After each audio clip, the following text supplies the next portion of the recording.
Hoy nos vamos a recorrer los campos del Renacimiento. Bueno, en realidad nosotros pensábamos que íbamos a visitar una iglesia, una sola.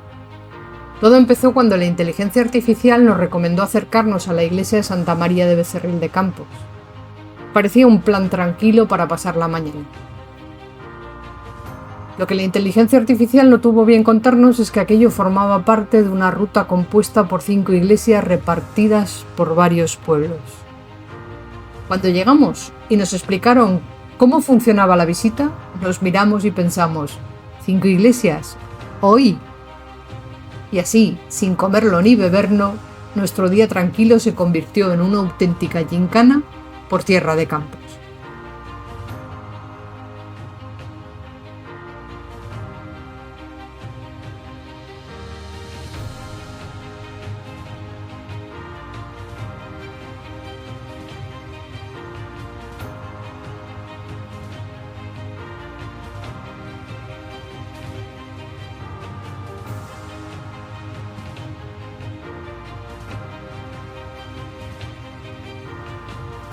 La aventura comenzó en la iglesia de Santa María de Becerril de Campos. Nada más entrar, nos dimos cuenta de que aquello merecía la pena. El templo alberga una magnífica colección de obras renacentistas y es una excelente introducción a todo lo que íbamos a descubrir durante el día.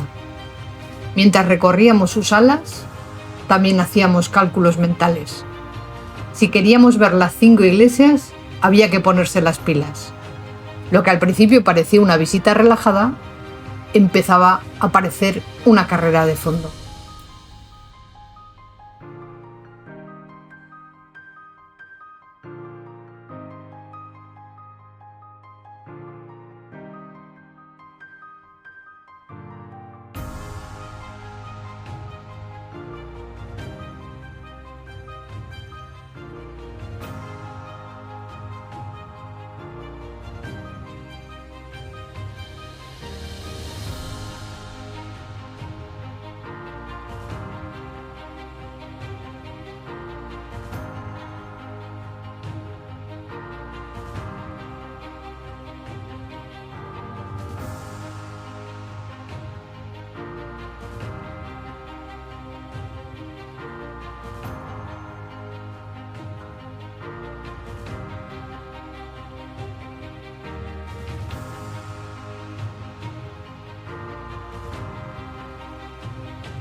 La segunda parada fue la iglesia de Santa María de Fuentes de Nava.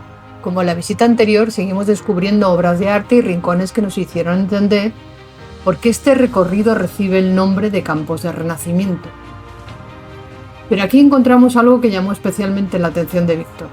Había un puzzle como interactivo que permitía comprender cómo se construían los artesonados y sobre todo cómo se ensamblaban las piezas que sobresalen formando las decoraciones y las flores geométricas que vemos en los techos.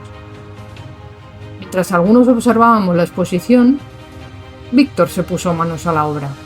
Pieza a pieza fue montando el puzzle para averiguar cómo encajaban todos aquellos elementos. La verdad es que resultó una forma muy entretenida de entender el enorme trabajo que hay detrás de esos techos de madera. Y fue curioso porque después de hacer el puzzle, ya no volvimos a mirar el artesonado de la misma manera. Empezamos a fijarnos mucho más en cómo estaban construidos y en los detalles que sobresalían de la estructura. Sin saberlo, aquello nos estaba preparando para la última gran sorpresa del día. La siguiente parada fue Paredes de Nava y su impresionante iglesia de Santa Eulalia. Pero antes de entrar nos encontramos con un pequeño inconveniente. Habíamos llegado antes de la hora de apertura y allí estábamos esperando a que dieran las 3:30 de la tarde. Menos mal que esta vez habíamos sido previsores. Sacamos los bocatas y acabamos comiendo allí mismo, mientras esperábamos que abrieran las puertas. Visto con perspectiva, fue una de las mejores decisiones del día. Si no hubiéramos llevado comida preparada, probablemente no habríamos conseguido completar toda la ruta. Además, los bocatas estaban buenísimos, así que tampoco nos vamos a quejar. A las 3:30, puntuales, abrieron la iglesia y pudimos continuar nuestra aventura.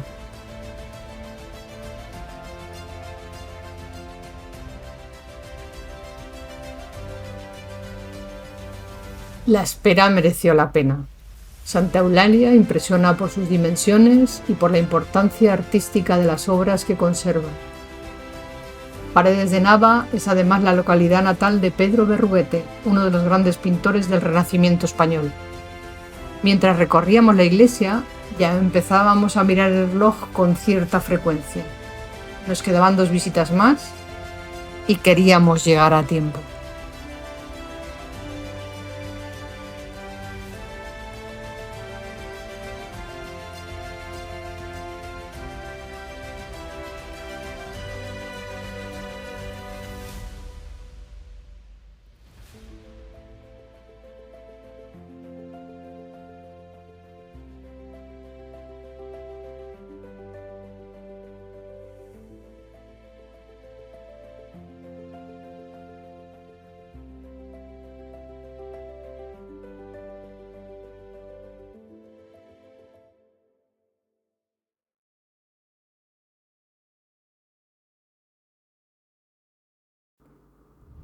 Nuestra siguiente parada fue la iglesia de San Pedro en Cisneros.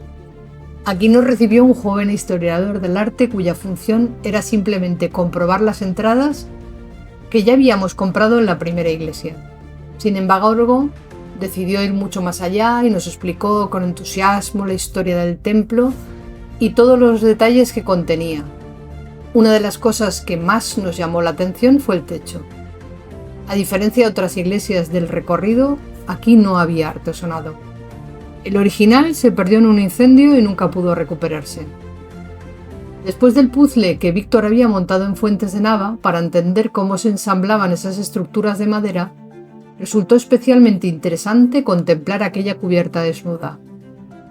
Era como ver el esqueleto de la iglesia y comprender la enorme importancia que tendría el artesonado en la belleza del conjunto.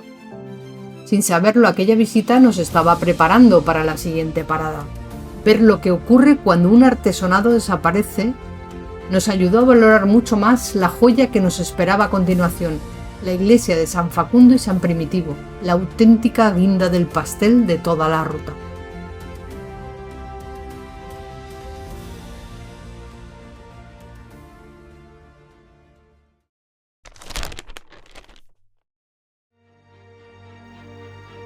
Y por fin llegamos a la última parada de la ruta, la iglesia de San Facundo y San Primitivo.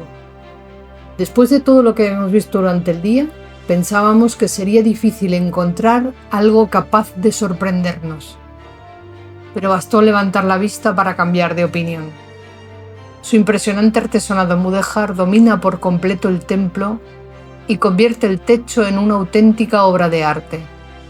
Además, después de haber visto en San Pedro una iglesia que perdió el suyo en un incendio, pudimos comprender mejor la importancia de conservar una joya como esta. Fue el final perfecto para la visita. Lo que comenzó como un tranquilo plan para ver una iglesia, terminó llevándonos a descubrir 5 magníficos templos y reservar lo mejor para el final. Sin duda, San Facundo y San Primitivo fue la guinda del pastel y el mejor broche posible para nuestra ruta por campos del Renacimiento.